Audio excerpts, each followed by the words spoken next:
Private school, ప్రభుత్వ school. ఈ private స్కూల్‌లో చదివిన వాళ్ళకి, ప్రభుత్వ స్కూల్‌లో చదివిన వాడికి ఈ ఇద్దరి మధ్యల ఎటువంటి తేడాలుంటాయంటే ఏం చెప్తారు? యాక్చువల్‌గా ఏందంటే మీరు చాలా కష్టమైన ప్రశ్న అడిగినారు. హ్మ్. ఆన్సర్ సులభంగా చెప్పొచ్చు. కాకపోతే ఏందంటే ఇక అది మళ్ళీ ఈ బయటికి పోయిన తర్వాత ఏమైద్దో తెలవదు ఈ ప్రశ్న ఆన్సర్ కానీ. హ్మ్. అంటే చాలా వరకు గవర్నమెంట్ స్కూల్‌లో చదవడం వల్ల చాలా సామాజిక సామర్థ్యాలు వస్తాయి. నేను కొత్త పదం వాడాను నీకు.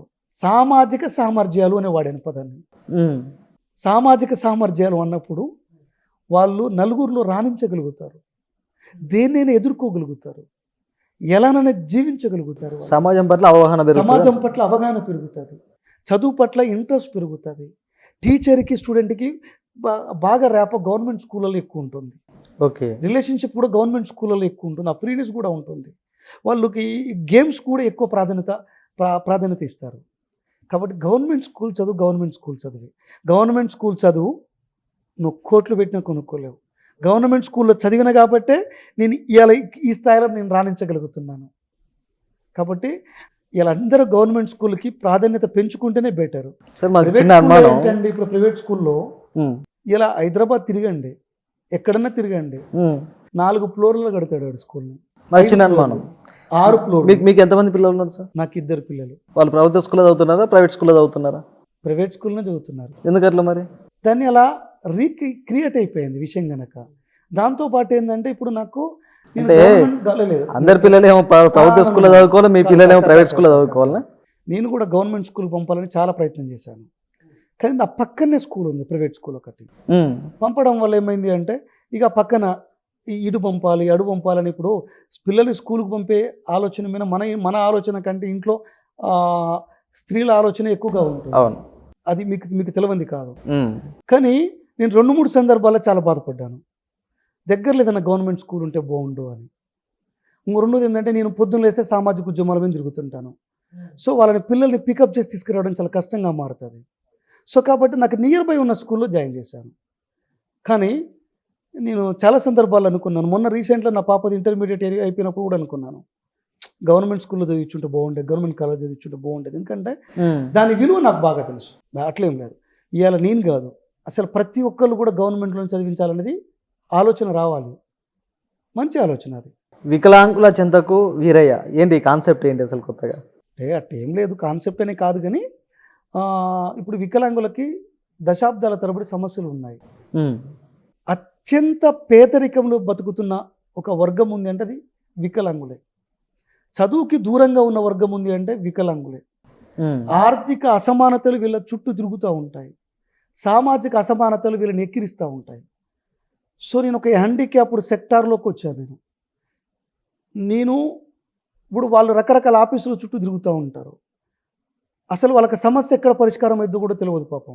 ఓకే. సో ఇప్పుడు నాకు సమస్య ఎక్కడ పరిష్కారం అవుతుందో తెలుసు. ఇప్పుడు రేవంత్ అన్న ప్రజాపాలనని చేపట్టారు. నాకు కూడా ఒక ఆలోచన ఏమొచ్చింది అంటే వాళ్ళ ఆఫీసుల చుట్టూ తిరగడం కాదు, ఒక చైర్మన్ హోదాలో ఉన్న నేను వికలాంగుల చెంతకు వెళ్ళాలి.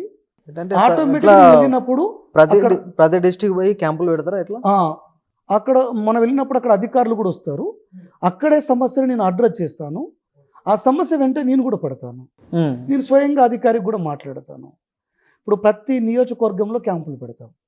గ్రీవెన్స్ రీసెంట్లీ కాపురాలో స్టార్ట్ చేశాను. నేను 96 మంది వికలాంగుల గ్రీవెన్స్ తీసుకున్నాను. ఓకే. అక్కడ డీడబ్ల్యూని కూర్చోబెట్టాను, మిగతా డిప్యూటీ కమిషనర్ని కూర్చోబెట్టాను. వాళ్ళందరూ అక్కడ సమస్యలు విన్నారు. ఆ సమస్యలన్నిటికీ నేను ఎక్కడెక్కడ రాయాలో రాశాను. ఇప్పుడు ఒక వారమైంది ఆ ప్రోగ్రామ్ కండక్ట్ అయ్యి. ఇప్పుడు డీడబ్ల్యూ గారు మేడ్చల్ మల్కాజ్గిరి ఆ సమస్యలన్నింటినీ ఒక క్రోడీకరించి నేను ఎక్కడికెక్కడైతే పంపమన్నానో ఆయా డిపార్ట్మెంట్లకు పంపించేశారు. నాకు కూడా ఒక లెటర్ పెట్టేశారు. ఓకే. ఇప్పుడు నా ఆఫీస్ నుంచి మళ్ళీ ఆ ఆఫీసులకి ఆ సమస్యని ఫాలోఅప్ చేస్తారు. ఇప్పుడు నేను మిర్యాలు కూడా పోయాను. మిర్యాలు కూడా గ్రీవెన్స్ తీసుకున్నాను. అది ఇంకొక 4-5 రోజుల్లో అన్ని అధికారుల దగ్గరికి ఆ ఇష్యూస్ అన్నీ కూడా వెళ్ళిపోతాయి. కాబట్టి ఇప్పుడు నేను పోయినాను కాబట్టి అధికారులు కూడా స్పందిస్తున్నది, ఇంకెక్కువ స్పందిస్తారు కదా.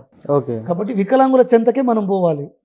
ఇప్పుడు ఇంకొకటి ఏంటంటే ఉత్తర తెలంగాణ 2 రోజులు, దక్షిణ తెలంగాణ 2 రోజులు ఉండబోతున్నాను. కంప్లీట్గా ఉండబోతున్నాను.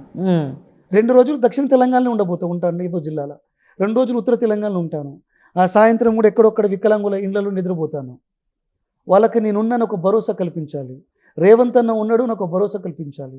ఈ ప్రభుత్వం మన సమస్యల పట్ల సానుకూలంగా ఉందన్న భరోసాను కూడా కల్పించాలి. అంటే గతంలో ఉన్న కార్పొరేషన్ చైర్మన్లు అయితే ఇంతకుముందు వాళ్ళు అయితే మంచి ఆరామ్స్గా పదవులు ఎంజాయ్ చేశారు, పవర్ ఎంజాయ్ చేశారు. కానీ మీకు ఎందుకు ఇంత డెడికేటెడ్ వర్క్ అసలు? అంటే పదవులు అనేవి అంటే చాలామందికి తెలవని విషయాలు అవి. పదవి అనేది సమస్యల పరిష్కారానికి వేదిక కావాలి, ఉమ్, కానీ పదవి అనేది వ్యక్తిగత సోకులకి వేదిక కాకూడదు. ఓకే. కాబట్టి నేను ఇప్పుడు వాళ్ళకి ఈ పదవి కార్పొరేషన్ చైర్మన్ పదవి ఇచ్చారు. ఇచ్చిన తర్వాత నేనేం చేయగలుగుతాను వాళ్ళ అభివృద్ధి కొరకు నిత్యము ఆలోచన చేయాలి. కాబట్టి నేను హ్యాండిక్యాప్డ్స్ అంటే చాలా ఇష్టపడతాను, పేదలంటే చాలా ఇష్టపడతాను. ఎందుకంటే ఈ దేశము ఆర్థిక ప్రగతి సాధించాలంటే ఈ పేద వర్గాల్లో ఉన్నవాళ్ళు, మధ్యతరగతి వర్గాల్లో ఉన్నవాళ్ళు